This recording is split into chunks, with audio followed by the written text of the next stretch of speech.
우선 저의 소개를 먼저 드릴게요. 저는 이제 2002년부터 3년 정도 애트리에서 근무를 했었고요. 그리고 나서 11년간 LG전자에서 근무를 하다가 지금 현재는 이제 세타랩에 근무를 하고 있고요.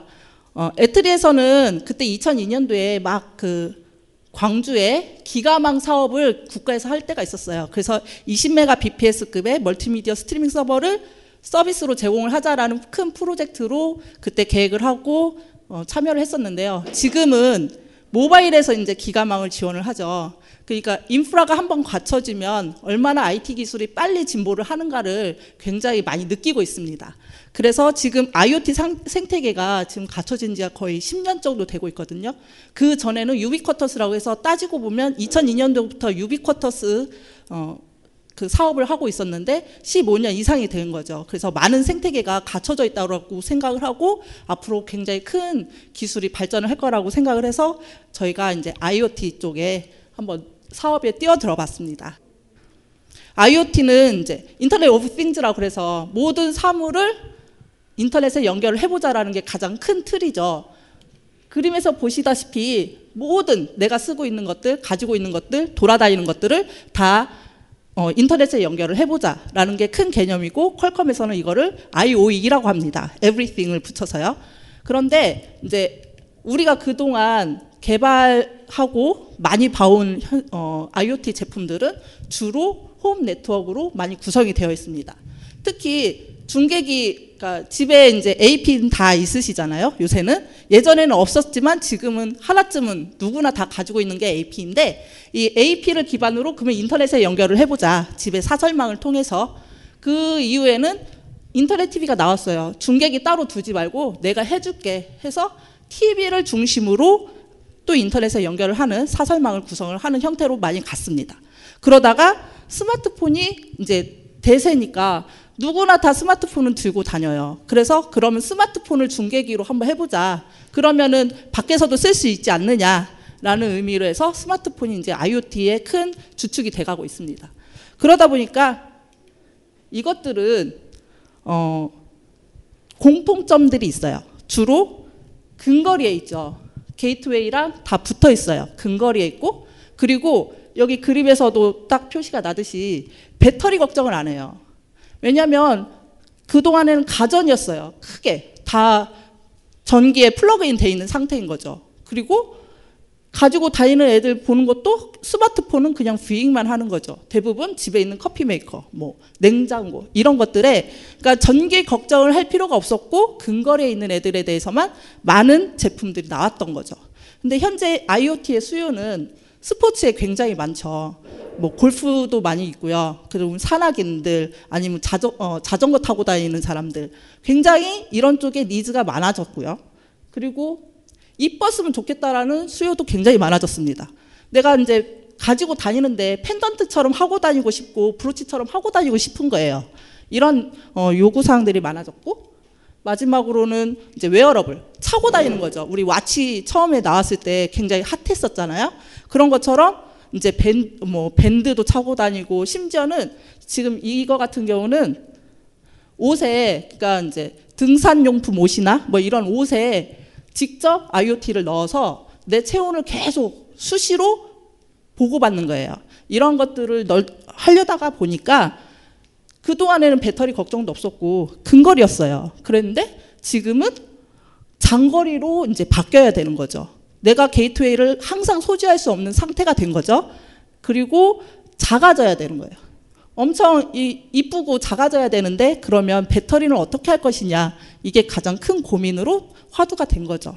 그래서 이런 것들을 보면은 우리가 스몰 띵즈라고 해서 소물 인터넷이라고 새로 용어를 내놓고 이거에 대해서 생각해보는 그러면은 통신부터 다시 생각해보자라는 것들이 화두가 되었죠. 그래서 이제 IoT의 그 무선 기술들을 다시 한번 살펴보는 거예요. 이 IP 베이스가 이제 소프트웨어 하시는 분들은 잘 아실지 모르겠지만 굉장히 무겁습니다. 소프트웨어가 메모리 많이 차지하고요, 배터리 많이 씁니다. 그리고 그 스택도 커서 롬 용량도 많이 차지합니다. 그러려면 작게 만들어야 되는데 이게 힘든 거죠. 그래서 우리가 이제 이 부분에 대해서 다시 생각을 해봤을 때 무선 기술들을 봤을 때 이쪽 IoT 제품들은 무선이든 상관없이 일단 연결이 돼서 중계기가 인터넷에 쏘면 이게 IoT 아니냐라고 생각을 하게 된 거죠. 그래서 쇼트 레인지와 롱 레인지, 즉 근거리 통신하고 장거리 통신으로 좀 분류를 해보면요. 근거리 통신에서는 우리가 많이 봐온 것들, 와이파이, 그 다음에 블루투스. 제일 핫한 게 지금 블루투스죠. 요새 제일 많이 쓰고 있죠, BLE. 그런데 이제 유럽 같은 경우는 집비도 엄청 많이 쓰고 있습니다. 아이고.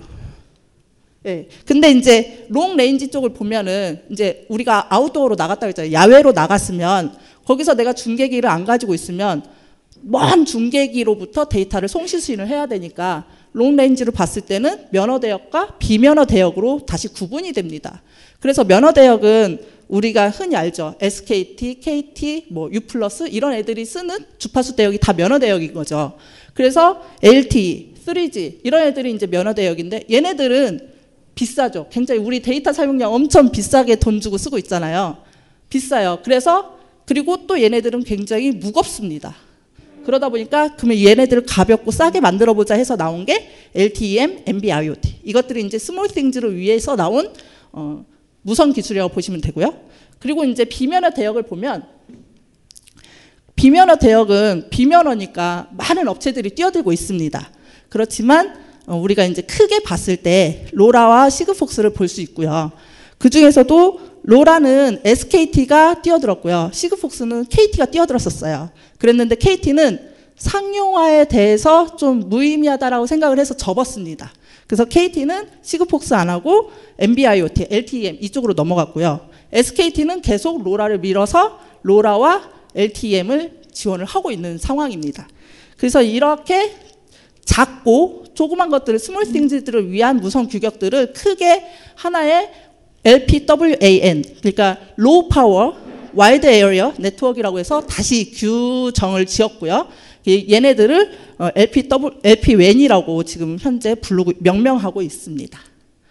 그래서 이걸 좀 더 자세히 살펴보면 근거리 통신들은 아까 와이파이, 지그비, BLE 이런 애들은 굉장히 근거리를 지원을 합니다. 10m 미만이라고 하지만 실질적으로 이렇게 뻥 뚫린 데가 아니고 조금만 들어가도 밖에 하고 통신이 거의 안 되죠. 그런 상황인 애들이라서 굉장히 짧은 거리를 지원을 하지만 대신에 스루풋이 굉장히 높습니다. 높은 밴드위스부터 낮은 밴드위스까지 다 지원을 하죠. 그리고 3G, LTE 얘네들은 비싼 애들인 만큼 다 잘 지원합니다. 비싼 애들인 만큼. LTE-M, NB-IoT도 싸게 내놨다고 하지만 우리들이 봤을 땐 비쌉니다. 대신에 로라 시그폭스는 굉장히 저렴하면서 장거리를 지원을 합니다. 대신 단점도 있습니다. 하이 비트레이트를 못 내요. 얘네들은 거의 몇 K 이 정도로밖에 안 내요. 그러한 단점이 있지만 대신에 저전력, 엄청 전력을 낮게 쓰고요. 그리고 단말기 자체도 싸게 만들 수가 있습니다.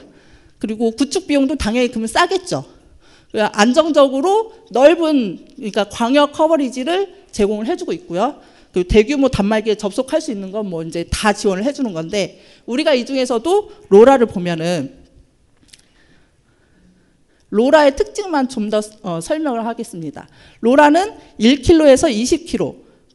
여기는 10km라고 했지만 실질적으로는 스펙상으로는 20km까지도 써 있어요. 그리고 비면허 대역이니까 누구나 자기가 기술만 있으면 쓸 수가 있습니다. 대신에 이제 로라 자체의 라디오 쪽은 관련해서는 샘텍이라는 회사가 IP를 가지고 있어요. 지적재산권을 가지고 있기 때문에 그 회사와 협약을 해야 돼요. 그리고 전력 소비는 당연히 낮겠고요. SKT가 작년 6월에 전국망을 했습니다. 그래서 지금 상용화 버전들이 나와 있는 상태고요. 그래서 이제 로라하고 로라웬이라고 이제 제가 구분을 하고 있는데요. 이게 왜 그러냐면요. 로라는 샘텍의 라디오 기술이에요. 그래서 로라웬은 그러면은 샘텍의 라디오 기술을 가져다가 우리가 통신을 할 때는 뭘로 하고 하는 규약 3GPP 같은 그런 규약 단체에서 내놓은 네트워크 시스템입니다. 그래서 우리는 로라를 봐야 되는 게 아니라 로라웬을 봐야 돼요. 스펙도 로라웬 스펙을 봐야 되고 가입도 로라 얼라이언스에 가입을 해서 자료를 받아야 됩니다. 그래서 이제 로라웬 스펙을 아키텍처들을 먼저 보면은요. 우리가 이제 여기 엔드 노드 즉 단말기들이 로라 라디오를 통해서 중계기에 쭉 뿌려주면 중계기가 그걸 받아서 인터넷 베이스로 네트워크 서버에 전달을 하고 네트워크 서버가 어플리케이션 서버에 어플리케이션 정보들을 전달을 하는 형태의 시스템입니다. 근데 이제 이 사이는 해킹이 되면 안 되잖아요. 그래서 AES 128이라는 그 암호화 알고리즘을 가지고 이 사이에 데이터를 주고받습니다. 그러다 보니까 좀 더 스트럭처를 살펴보면 엔드 디바이스에는 이제 우리가 주로 뭐 MCU 뭐 4를 쓸지 3를 쓸지 막 맨날 고민하시죠. 이러한 RTOS 기반의 아주 작은 단말기들이 올라갈 거고요. 그걸 보면은 이제 이러한 뭐 센서 값들 받을 수 있는 프로세서가 있고요. 그리고 로라웬 슬레이브, 즉 단말기 단위니까 슬레이브라고 표현을 했습니다. 슬레이브가 들어가 있을 테고 그 위에 여러분들이 개발을 할 어플리케이션들, 커스터머 기반의 어플리케이션들이 들어갈 거고요. 그리고 게이트웨이는 그 라디오 값만 받아서요. 포워딩만 하고 있습니다. 포워딩을 인터넷 베이스로 포워딩을 하는 거죠. 그래서 여기서부터 이제 IoT가 되는 거죠. 그래서 인터넷 베이스로 포워딩을 할 때 우리는 여기서는 1M2M을 쓰고 있습니다. 그래서 우리가 이제 인터넷으로 데이터를 전달을 하면 실질적으로 이제 네트워크 서버가 받아서 처리를 합니다. 어플리케이션을 줄 건 주고 네트워크 간에 뭐 주고받을 메시지들을 주고받고 하는 역할들을 하죠. 이럴 때 네트워크 간에 주고받은 역할들을 할 때는 네트워크 세션 키라는 키값을 가지고 암호화를 하고요. 그리고 어플리케이션에서 주고받을 때는 앱 세션 키라는 키값을 가지고 암호화를 하고 있습니다. 좀 더 이제 레이어를 살펴보면은요. 여기는 이제 각 지역별, 나라별, 국가별 그 전파법에 따른 리저널 스펙들이 들어가 있고요. 그 위에 로라 모듈이 들어가 있습니다. 로라 모듈은 결국은 라디오 얘기를 하는 거예요. 라디오가 들어가 있고요. 그 위에 로라웬 네트워크인 로라맥 레이어들이 들어가 있습니다. 이 로라맥 레이어들은 크게 클래스 A, B, C로 구현이 되어 있어요. 이것들은 조금 이따가 다시 자세히 말씀을 드릴 건데 그 서버 단위 데이터를 어떻게 단말기에 줄 거냐의 규약입니다. 그리고 그 위에 이제 어플리케이션이 들어가 있죠. 그래서 클래스 A는 디폴트예요. 무조건 단말기 단에서 구현을 해줘야 됩니다. B, C는 각각 단말기들의 사용량에 따라서 사용법에 따라서 바뀝니다. 그래서 보면은 클래스 A 같은 경우는 단말단에서 데이터를 올리면 네트워크 서버에 올리고 나서 어느 정도의 일정 딜레이 타임 지난 후에 내가 수신 받겠다라고 윈도우를 하나 RX 윈도우를 하나 열립니다. 이때 서버단에서 데이터를 내려야 됩니다. 이때 안 내리면 단말단이 무시를 해버려요.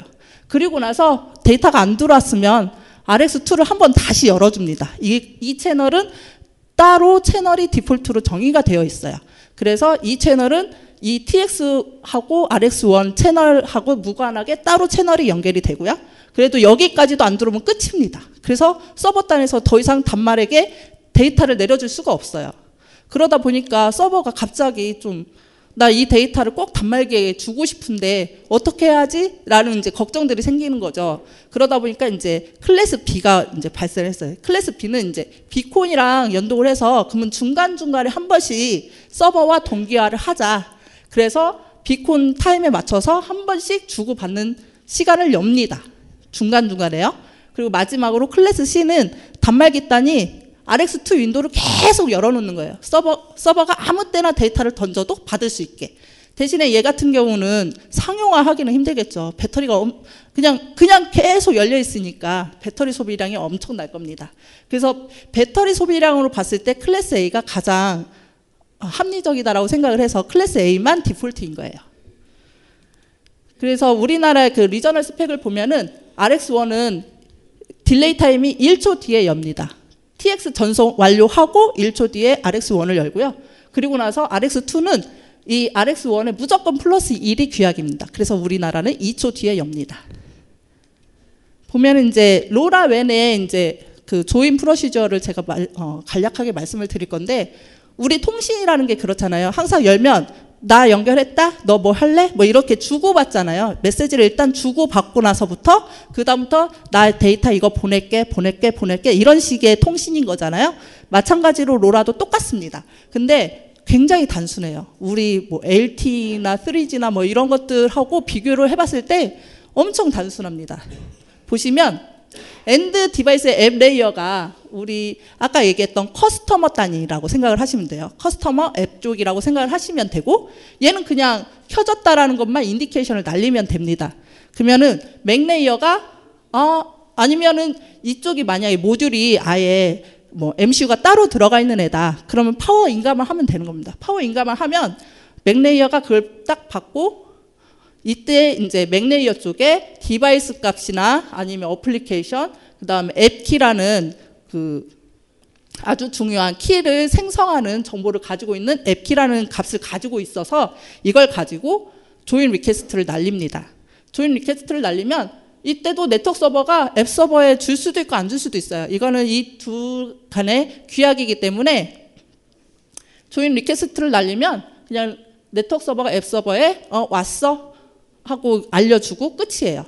뭐 얘하고 서로 주고받는 게 있을 수도 있고 없을 수도 있습니다. 그리고 이때는 이제 앱 키로 제일 처음에 조인 리퀘스트를 날릴 때는 암호화가 안 돼 있어요. 대신에 이제 네트워크 서버하고 이 맥 레이어 간에 서로 앱 키를 알고 있어야 돼. 서로 알고 있어야 되고요. 그래서 이제 네트워크 서버가 조인 리퀘스트를 받으면 앱 키로 메시지를 그때부터 암호화를 합니다. 그래서 조인 억셉트를 날릴 때는 이미 암호화가 되어 있는 상태입니다. 그래서 이걸 받고 조인 인디케이션을 날려줘도 되고 안 날려줘도 되고, 이거는 이제 어플리케이션과 그러니까 맥 레이어 간에 서로 또 규약이라고 생각을 하시면 돼요. 그래서 인디케이션이 대부분 보내지겠죠. 우리 조인 됐다. 너 그다음부터 데이터를 날려라. 이게 둘의 핸드쉐이크 끝이에요. 굉장히 단순하죠. 그러면 이제 그 어플리케이션 단에서 실질적으로 내가 이제 데이터를 쏘고 싶어요. 뭐 요 온도계를 만들었다. 그러면 이제 온도 데이터를 주기적으로 뭐 1시간에 한 번씩 보내겠죠? 이럴 때는 어플리케이션에서 나 온도 뭐 몇 도야. 그거를 이번 포트에 보내. 이런 식으로 메시지를 알려주면 이 맥 레이어 단이 메시지를 받아서 앱 세션 키로 암호화를 합니다. 앱 세션 키로 암호화를 해서 메시지를 전송을 하고요. 그럼 네트워크 서버 단이 받아서, 원래는 앱 세션 키는 얘가 받아서 처리를 해야죠. 그런데 둘이 붙어 있는 경우들이 거의 대부분이라고 생각을 하면 돼요. 얘는 데이터 서버라고 생각을 하시면 돼요. 그래서 주로 얘가 다 알고 있으니까, 앱 키를 이미 알고 있으니까 네트워크 세션 키도 만들 수 있고 앱 세션 키도 만들 수 있고 다 만들 수 있거든요. 그래서 얘가 복화를 해서 어플리케이션에 그냥 진짜로 그냥 데이터만 보내는 경우들도 왕왕 있습니다. 그리고 네트워크끼리 주고받는 메시지들이 있어요. 이게 이제 통신이니까 나 밴드위스 그걸로는 도저히 뭐 수신율이 안 나와서 안 되겠다. 너 리트랜스미션을 몇 번 해라. 아니면 밴드위스 어디로 쏴라. 채널 몇 번 열어라. 이런 식으로 계속 네트워크끼리 서로 주고받을 수 있는 규약들이 있어요. 그 통신을 원활하게 하기 위해서.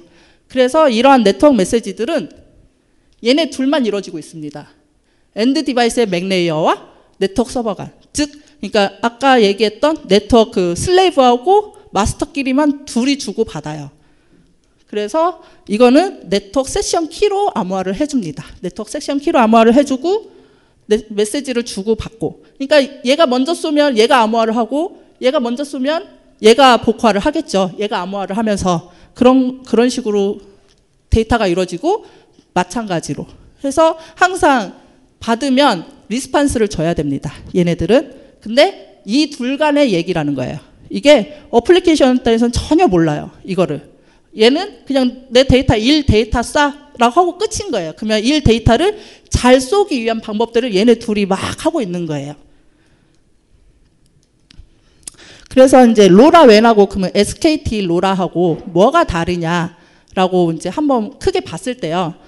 우선 아까 어플리케이션 단, 그 다음에 어플리케이션 밑에 있는 그 맥 레이어 그 슬레이브 단, 그 다음에 네트워크 서버 단, 그러니까 마스터 단, 그리고 앱 서버 단, DB 단이라고 보시면 SKT 네트워크 서버는요, 우리가 아까 조인 프로시저 봤었죠. 굉장히 단순합니다. 그러다 보니까 앱 키가 엄청 사람들이 잘 빼갈 수 있어요. 해킹에 굉장히 취약하다라는 거죠. 그래서 얘네들은 돈 받고 할 거잖아요. 그러니까 해킹에 취약하면 안 되죠. 그쪽 부분에서 되게 좀 몇 개의 과정을 더 추가를 했습니다. 옵셔널 필드로요. 그리고 이제 앱 서버 단에서 이제 DB 단이라고 했잖아요. 대부분 그러면 이제 Thing 플러그라는 게 들어왔습니다. 그래서 Thing 플러그를 통해서 어플리케이션의 데이터를 받아서 저장을 해놓고 언제든지 밖에 앱 서버들이 바라볼 수 있게 Thing 플러그라는 걸 만들어놨고요. 그래서 이 Thing 플러그를 앱 서버한테 이제 앱 서버가 Thing 플러그한테 접속을 해서 실제 데이터가 뭐가 왔는지 상태가 어떤지를 알아볼 수 있게 해줍니다. 이 앱 서버는 단말기를 만드는 쪽이 구현을 해야 되는 거죠. 이 앱 서버들은. 그리고 이 두 개는 SKT가 제공을 하고 있고요. 그러다 보니까 SKT 네트워크 서버의 메시지를 이해를 해야 되잖아요. 그러다 보니까 엔드 디바이스의 그 맥 레이어 슬래브 단도 SKT의 네트워크 서버를 이해하는 규약들이 들어가 있습니다. 그리고 Thing 플러그가 들어갔기 때문에 Thing 플러그에서 API, 그러니까 단말단에 또 요청들을 해줘요. 뭐 어떻게 됐냐 요청하는 것들이 있는데 그런 것들의 구현을 위해서 엔드 디바이스 단, 최종 어플리케이션 단에서도 추가로 작업을 해야 되는 것들이 생겼습니다. 그래서 전체적으로 얘네들이 조금씩 다 변경이 됐다라고 보시면 돼요. 그러니까 변경이라기보다는 추가가 됐다라고 보시면 돼요.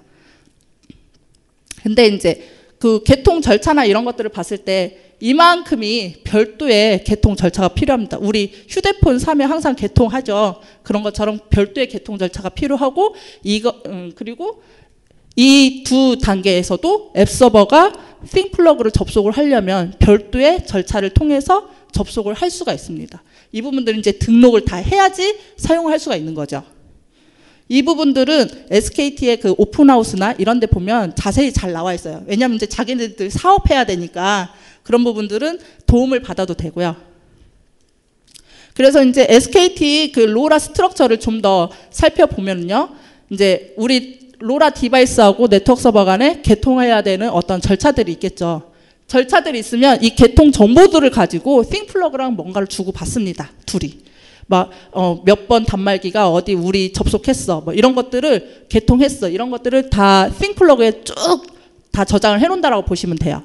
그리고 나서 아까 원래 로라 웬에는 없었던, 그러니까 거기는 니네들 하고 싶으면 하고 말고 싶으면 말하라는 거죠. 그런 이제 어플리케이션 데이터 포트를 이용을 해서 이제 디바이스를 제어하는 네트워크 메시지들이 생겼고요. 이거는 지금 추가 개통을 위한 작업들로 지금 사용을 하고 있고요.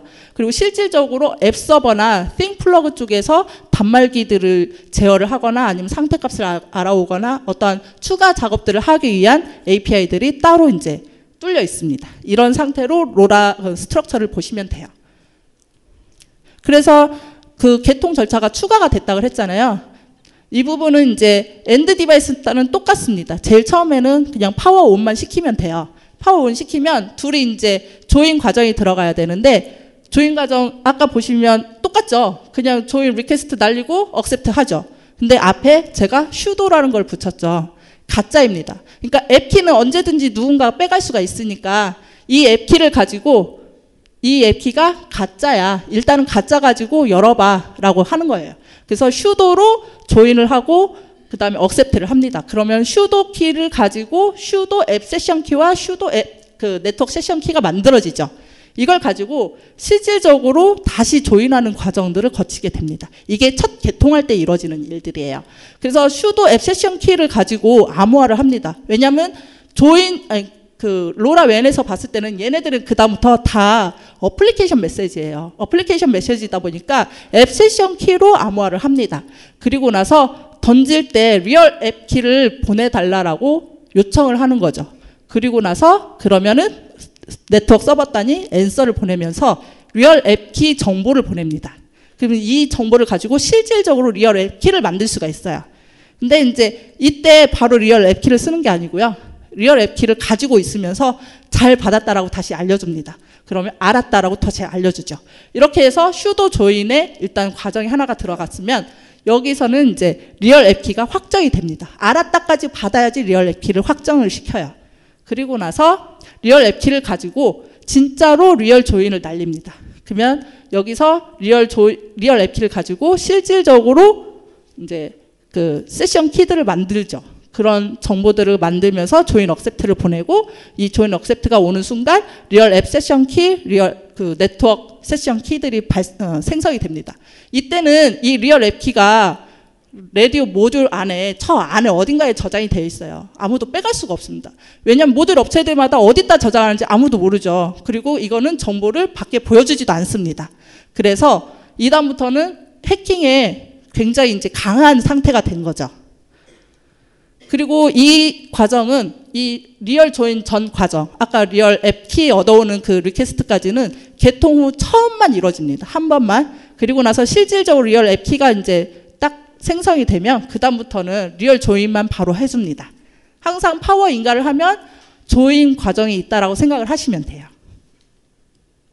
그리고 이제 SKT에서 이제 데이터를 주고 받을 텐데 똑같습니다. 얘네들도 앱 데이터를 주고 받으면 이때는 리얼 앱 세션 키로 데이터를 주고 받는다라고 생각을 하시면 돼요.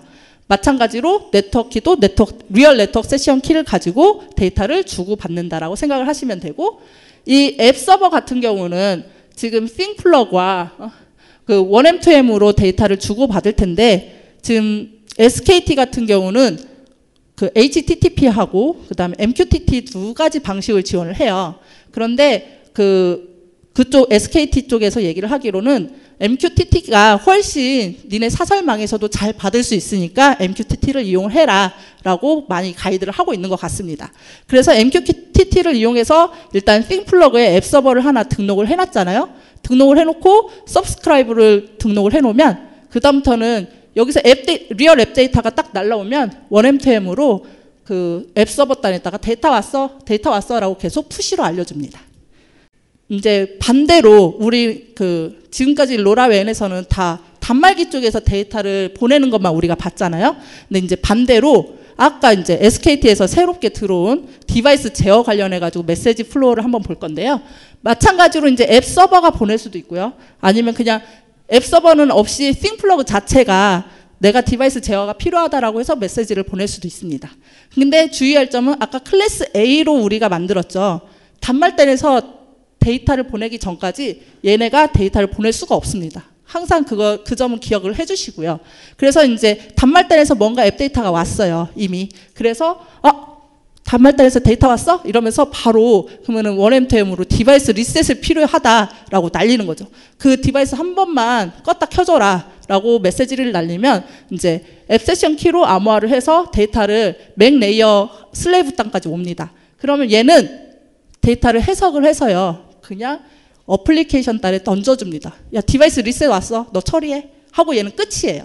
그러면은 이제 어플리케이션 단이 그 디바이스 리셋인지 아닌지 아니면 뭐 다른 디바이스 커맨드인지를 따라서 보고 리셋이구나. 그러면 자기가 리셋해야 되는 동작들을 쭉 한 다음에 상태를 날려줍니다. 이때는 이제 이 어플리케이션 레이어가 어떻게 구현을 하느냐에 따라서 다른데 무조건 받으면 상태가 날아간다. 이 두 개만 기억을 하시면 돼요. 그래서 상태를 날려주고 스테이터스가 어떻다라고 싱플러그에 저장을 해두면 나중에 앱 서버가 와서 또 볼 수가 있습니다. 그래서 이제 그 싱플러그가 단말 관리를 위해서 어플리케이션 메시지를 이렇게 보내라고 규약을 해놨습니다. 이 부분은 단말기 쪽이 SKT 로라를 사용을 한다라고 하면 무조건 구현을 해줘야 되는 부분이라서 제가 중요해서 따로 발췌를 했고요. 그 중에서도 다른 건 다 니네가 구현하고 싶으면 하고 말고 싶으면 말하라는데 딱 하나 아까 얘기했던 디바이스 리셋, 이 부분은 무조건 필수로 구현을 해놔야 됩니다. 이 외에는 이제 어플리케이션 서버 단이 디바이스 제어를 뭐뭐뭐를 하고 싶다라고 필요로 할 때마다 자기네들이 구현을 하고 싱플러그에 API를 추가만 해놓으면 됩니다. 이러한 자세한 과정들은 나중에 이제 오픈하우스 들어가서 자료를 받아보시면 될 것 같아요. 그래서 이제 제가 실예를 하나 들어서 써놨습니다. 우리가 이제 온도계 보드를 하나 만든다고 생각해요. 실내 온도를 주기적으로 체크를 해서 올린다거나 아니면 이제 내 몸에 뭐 산악인이에요. 그래서 내 몸의 온도를 주기적으로 체크해서 올리고 싶다라고 하는 이제 IoT 제품을 하나 만든다라고 했을 때, 그러면 이제 우리가 모듈을 직접 개발할 수도 있죠. 아까 그런 그 SKT와 그 네트워크 간에 관련된 모든 것들을 자기가 다 만들어서 그냥 샘테커 로라 칩 사다가 만들 수도 있고요. 근데 이제 그러려면 SKT 인증을 다 받아야 되는 절차가 다 필요합니다. 근데 이제 SKT가 현재 솔로엠이랑 와이솔, 뭐 이도링크, 그다음 한 개 업체가 이번에 더 추가로 됐다고 하는데 이런 업체들 거의 그 모듈은 그냥 사서 쓰면 됩니다. SKT의 인증들이 이미 다 완료가 되었기 때문에 그냥 사서 쓰면 된다라고 생각을 하시면 되고, 그래서 아무튼 이제 파워온을 같이 시키죠. 얘네들은 모듈이기 때문에 그 MCU도 따로 있습니다. AT 커맨드로 둘이 통신을 하면 됩니다. 그래서 이제 파워온 인가를 하면 둘이서 알아서 리얼 조인까지 다 됩니다. 여기는 하나도 몰라도 돼요. 그냥 알아서 둘이 뭔가 속닥속닥 거리면서 그냥 리얼 조인까지 완료가 되면은 그다음부터 온도계 보드는 그냥 꾸준하게 내 시간에 맞춰서 온도만 올리면 됩니다. 그때 이제 아까 제가 얼핏 얘기를 했지만 프레임 포트라고 해서 포트가 있어요. 포트 번호하고 데이터만 주면 얘네들이 그 데이터 두 개를 가지고 제너레이션 해서 메시지를 전달을 합니다. 그러면 이제 네트워크 서버에서 1M2M으로 다시 이제 포트 정보하고 데이터 정보를 싱플러그에 주면 앱 서버가 아까 이제 제일 처음에 등록을 해놨다 그랬죠. 그럼 데이터 오면 그냥 계속 주기적으로 받으면서 뭐 모니터링 툴에다가 던진다거나 어떠한 작업들을 해주면 됩니다. 그때 이제 이 포트 얘기를 잠깐 다시 좀 드리면은요. 로라에서 지금 포트는 0번부터 255번까지 규약을 해놓고 있어요. 그래서 로라는 딱 하나만 규약을 해놓고 있습니다. 두 개. 0번은 네트워크만 쓸 거야. 니네 쓰지 마. 그거 하나 하고요. 224번부터 255번까지는 내가 예약해놨어. 니네 쓰지 마.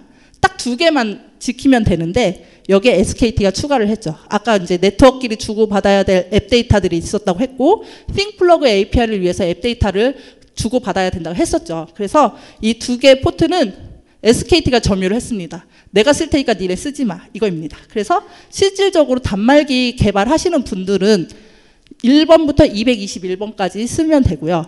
그러면서 이제 제가 팁을 하나를 드리자면 단말기 개발을 해서 센서 값들이 여러 개가 있어요. 한 10개 있다고 쳐요. 뭐 온도도 보내고 습도도 보내고 뭐 바로미터 값도 보내고 여러 가지 정보가 있다고 하면 앱 서버가 일일이 봐가지고 얘는 바로미터네, 얘는 온도네, 얘는 습도네, 이걸 구분을 해야 되잖아요.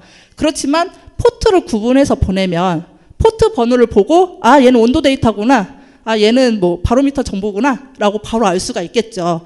그렇게 해서 따로따로 자기가 보내고 싶은 데이터들을 포트를 할당해서 보내시면 굉장히 편할 것 같습니다.